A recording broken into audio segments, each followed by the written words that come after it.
建交70周年之际访华，他说 But this is not about the 70 years behind us, it's really about thinking ahead. 首次乘坐中国高铁，他说 It's fast, so it's impressive and also the opportunity to see an important part of China. 推动能源转型与绿色合作，他说 Since China is leading on many of these technologies, I believe, we need to cooperate on them. 高端访谈专访挪威首相斯特勒，敬请收看。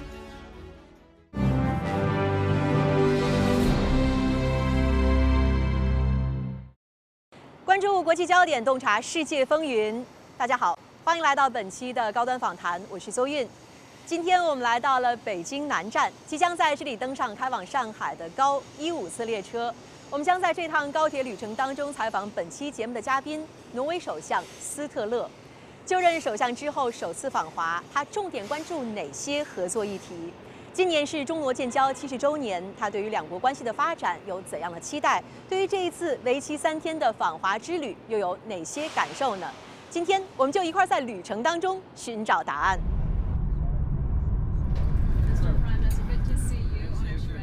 Mr. Prime Minister, thank you so much for joining us on Leaders Talk with such a unique and special setup here on a bullet train. And I'm just wondering, is this your first time to take on China's high-speed rail? And how do you feel about trip so far? It's a very special setting, I must say, but it's a telling setting because it gives me the opportunity to go from Beijing to Shanghai, and you can work and read and sleep and relax, and it's fast. So it's impressive, and also the opportunity to see an important part of China. Actually, besides being fast, being comfortable, this is also very environmentally friendly. For instance, in terms of emission, this is only about 6% of those of airplane and about 11% of that of cars. So it's very environmentally friendly. And I understand that China is already considering moving even faster on trains, I've heard. So that's right. But when you can move with train when there are large population concentrations, it's a very good option. It is. And I think it's a good example. That's right. Well, Mr. Prime Minister, this is your very first official visit to China since taking office. So can you share with us a little bit about the key takeaways so far and what are some of the outcomes that you hope to achieve? Well, I believe that, countries should talk to each other, should have connection, should have trade, should have an open dialogue where they differ and where they agree. China and Norway have had diplomatic relations now for almost 70 years. On the 5th of October, it will be 70 years since those were concluded. But this is not about the 70 years behind us, it's really about thinking ahead. So the purpose of my visit has been to update Chinese-Norwegian relations. I have brought a small but very representative business delegation of companies with leading skills. There have been issues now on the global agenda that I believe countries like Norway and China should discuss. We've been through the pandemic, we've been through economic turbulence, and we now have, on my continent in Europe, a full-fledged war in Ukraine. You have the Middle East, so countries need to come together and discuss. And then, Norway and China have different cultures, different political models, and I think it's good to share experiences there, and there may be issues where we have different views. And I like to take them directly and not hide them away. And I appreciate the opportunities I've had with the Chinese leadership. So for that part of the Beijing part of the visit, it has been very successful. And now you're heading to Shanghai on this train. What are some of the plans they're going to have in Shanghai? I heard you're going to take a cruise, a night cruise on the Huangpu River. That's going to be That's tomorrow. But even going to Shanghai is worthwhile in itself, because I would like to spend one extra day to see also the coast and to make this travel. Norway is a major seafood exporter to China, so we will have some presentation of that in Shanghai. I will also go outside Shanghai to witness completion of a major ship by a Chinese shipyard, where some of the Norwegian ship owners have commissioned the largest car carriers that can be built. And they are now being built in a more economic and environmental friendly way with better fuel. So I'll be present at that. I will also go to Fudan University. Yes, you're going to have engagement and dialogue with students there. Lecture with students. I enjoy that. 挪威位于北欧斯堪的纳维亚半岛西部，东邻瑞典，东北与芬兰和俄罗斯接壤，南边同丹麦隔海相望，西濒挪威海。挪威是最早承认新中国的西方国家之一。9月9日，挪威首相斯特勒抵达北京，开启了为期3天的访华之旅。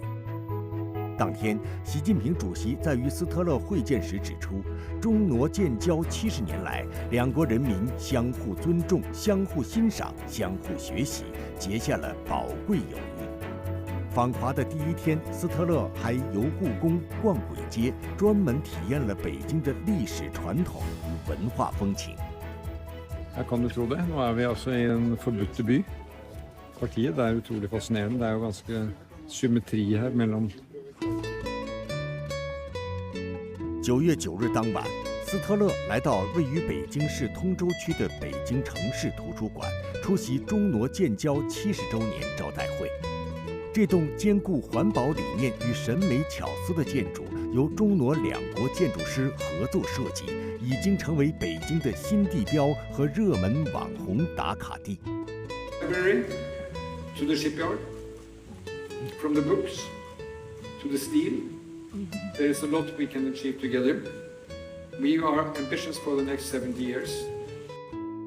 Just as you mentioned that you had a meeting with Chinese President Xi Jinping yesterday, and during the meeting, some of the very important issues were touched upon, for instance, the bilateral relations, and also about how to make joint efforts in addressing some of the major challenges. So from your perspective, what are some of the most impressive part about this meeting? Well, first, I'm happy to be able, with the Chinese leadership, to confirm some of the areas where we now work together. Green transition. We have concluded an agreement on climate change mitigation, technological cooperation on the green transition. The Chinese side have been giving a 15-day visa waiver to Norway, which is helpful for our travelers, business people. So we have been updating and taking stock of our bilateral trade relations. And then we touched also on the global issues of our time, because if we're going to deal with climate change, if we're going to create regulations for artificial intelligence, we need cooperation. And of course, China, becoming the biggest economy in the world, needs to hear from Norway that, we encourage cooperation with the US, with the European Union, with all the major players, with India, on this issue. Well, Mr. Prime Minister, it seems that since taking office, you're very determined in making Norway one of the leaders in climate change initiatives and in creating a low-carbon future. But as we all know that Norway is one of the largest exporters in oil and gas, and the output has been expanding in recent years. So what is your government's plan to balance this while with the commitment of cutting 55% by 2030? Well, it's a good question, and I believe, we may say, is this a dilemma? And I may answer, I think it is the world's dilemma, because we come from a fossil economy, and we need to transit into a renewable economy. This is Norway's story. Energy in Norway does not come from oil and gas. It comes from hydro water resources. That's right. We discovered oil and gas in the North Sea in 1970, about that year, and we have been, an exporter since. But we are now transiting into the renewable age. We want to produce our gas without emissions, and that is why we are also investing in the capture of the CO2 and the storage safely under the seabed. And we venture now into new technologies such as solar panels, such as onshore wind, as you have in China, but also offshore wind.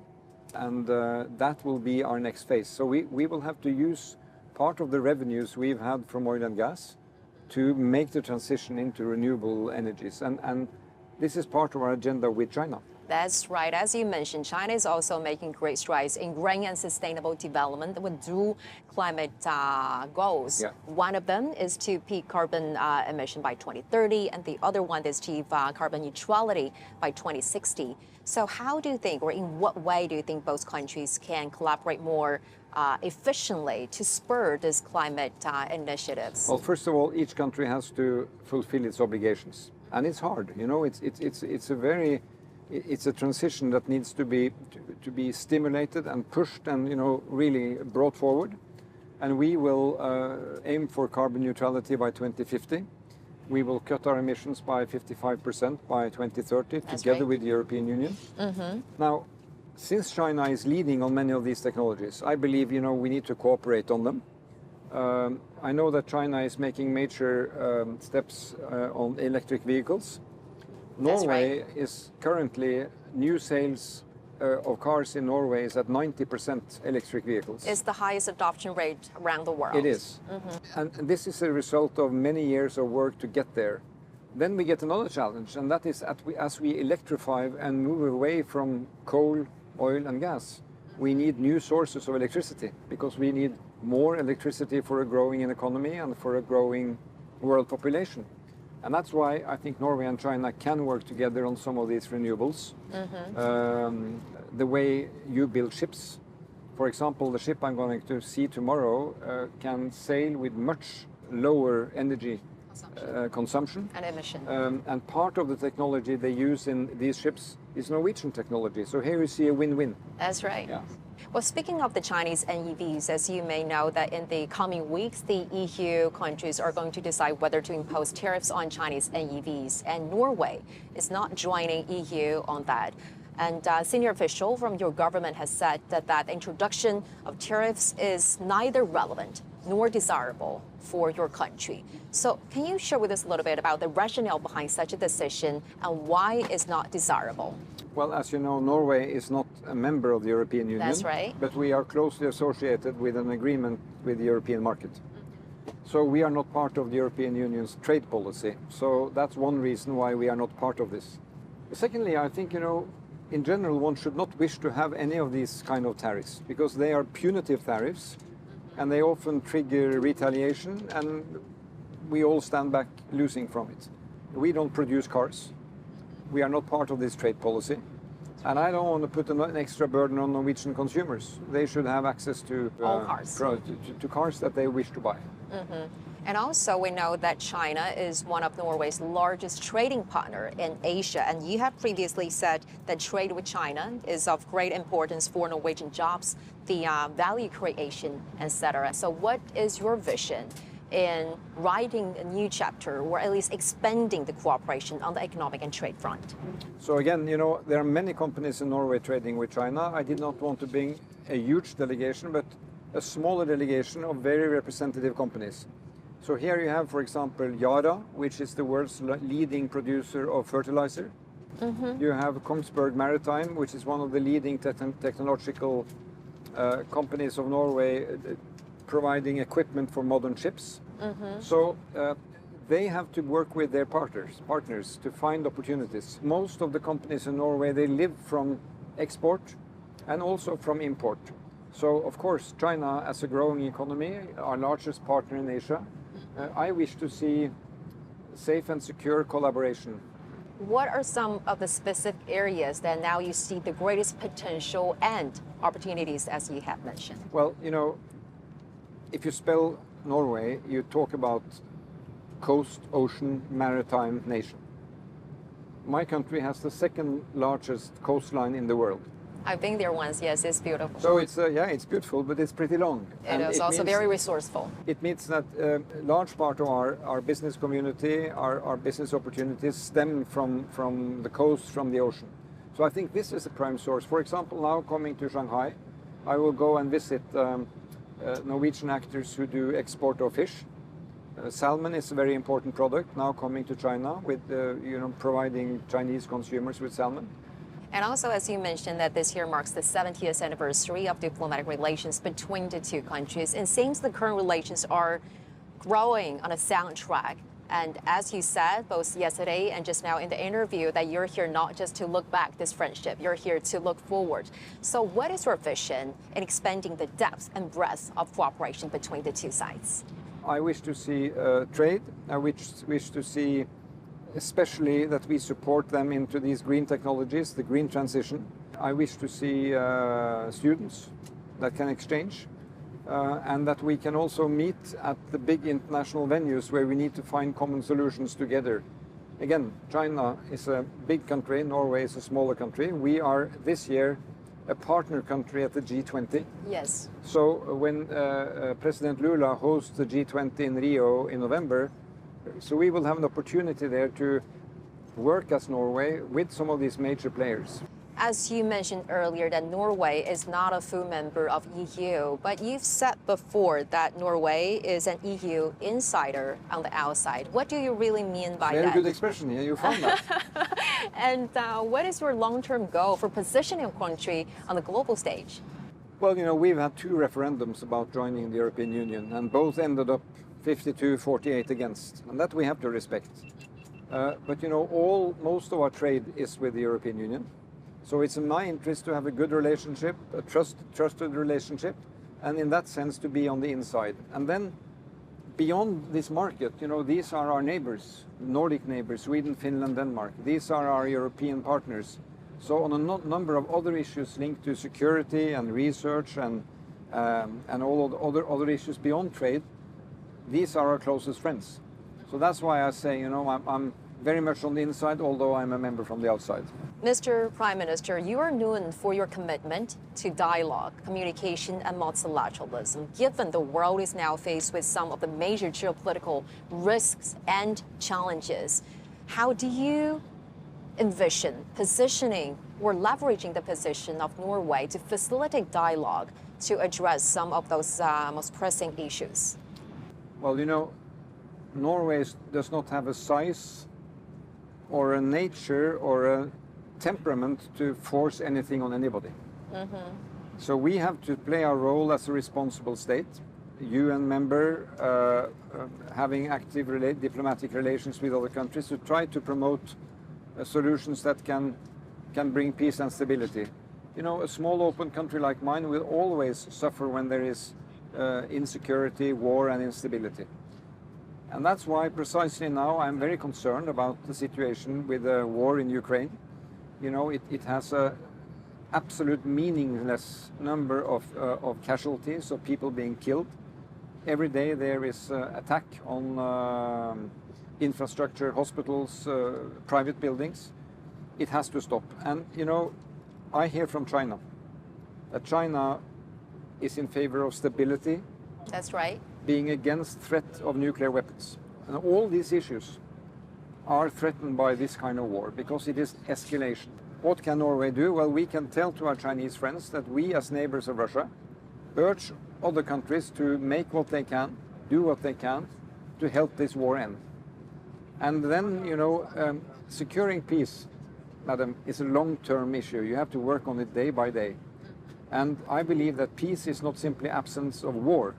Peace is about human development and human opportunity, that our children can, you know, educate, work, and live. So we have to work together in international cooperation, secure living conditions, that's the climate change agenda, fight poverty, provide renewable electricity to a growing population, but also stimulate, you know, education and research, which is forward-looking. That's right. We can take a look outside. I think now maybe we just missed the sunset, but still it has its beauty. It is getting dark, but hopefully the outlet is getting brighter. Very much so. Much, much so. Well, Chinese President Xi Jinping has also said during the meeting that the world is undergoing profound changes unseen in a century. And you actually has a similar assessment of the world situation, which in your word is that we are in the midst of changes and important shifts. So, Mr. Prime Minister, with that context in mind, how do you understand the significance of the three initiatives, the Global Development Initiative, the Global Security Initiative, and the Global Civilization Initiative proposed by President Xi?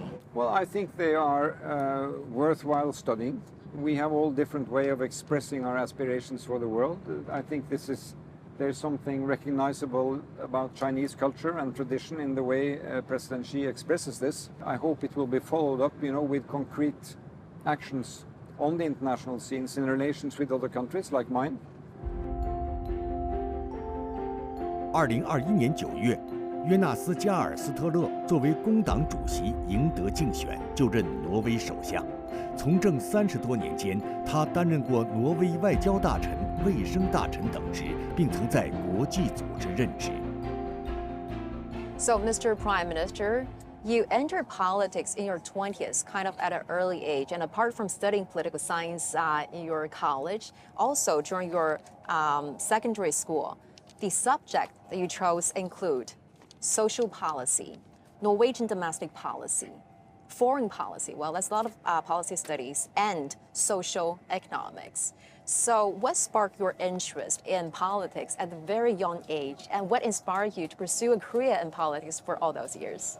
Well, I grew up in a family where there was discussion all the time around the table, dinner table. I had two elder sisters. But you grew up in a more business-oriented family, Yeah. right? But you talk about politics all the time. Yeah, my father worked, in shipping, so he traveled a lot and brought back impressions. And I had two elder sisters who had very strong opinions about their younger brother and about how things should be. So this was my interest, and I had the opportunity, and I see now the privilege to choose the education that I felt responded to me. Nobody directed me into a special track, but I didn't enter politics before I was 35. I was a civil servant, I was a diplomat and an advisor. Yes. So in a Norwegian setting, it came on really rather late, I would say. Oh, you would call it that rather late.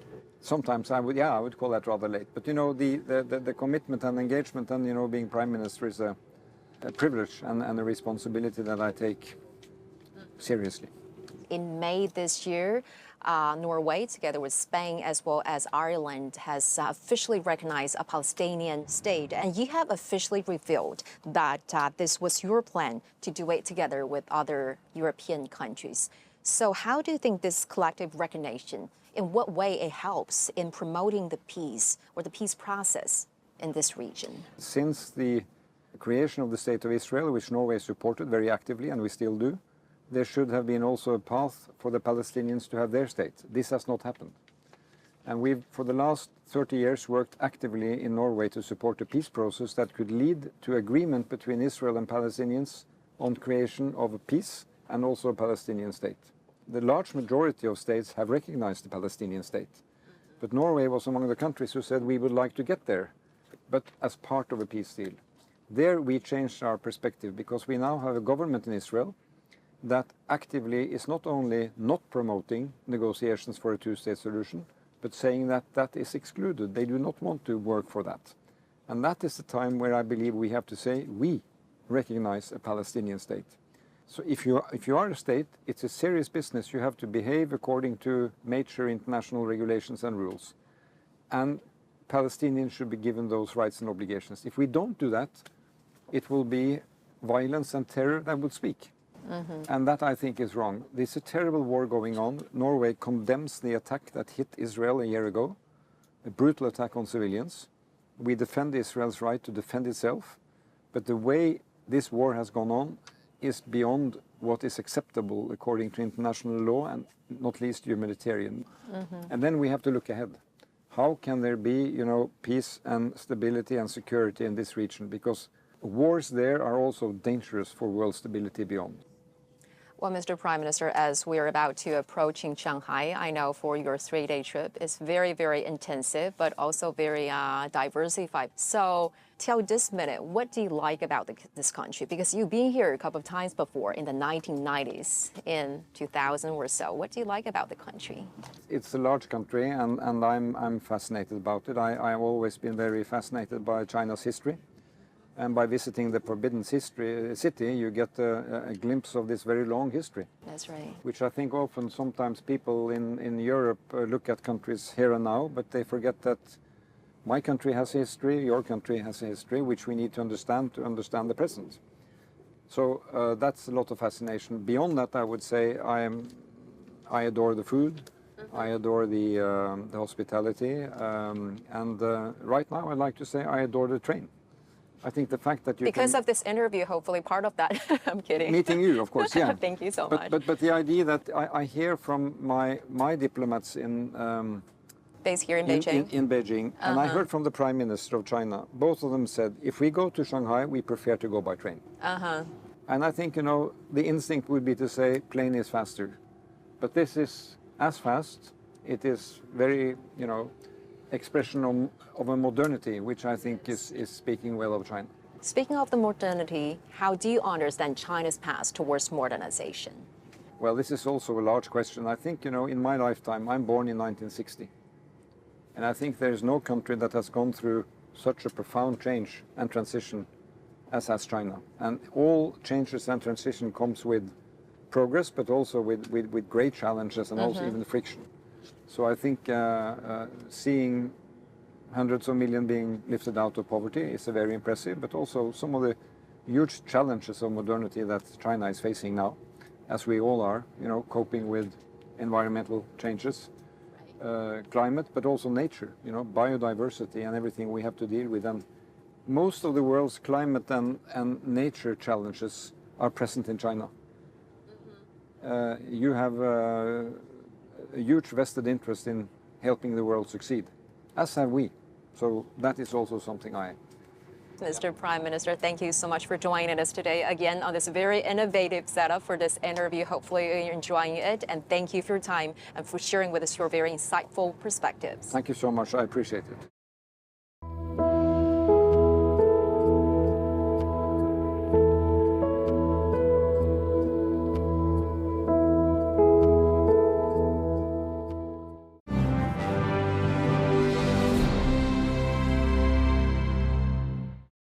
从绿色经济到经贸关系，从人工智能到全球治理，斯特勒首相在采访当中畅谈了对两国合作的愿景。他还表达了对中国历史的兴趣，对脱贫成就的肯定，以及通过这趟高铁旅程感受到了中国的现代化。他表示，期待两国以建交70周年为契机，开启合作更为紧密的下一个70年。感谢您收看本期的高端访谈，我是邹韵，我们下期再会。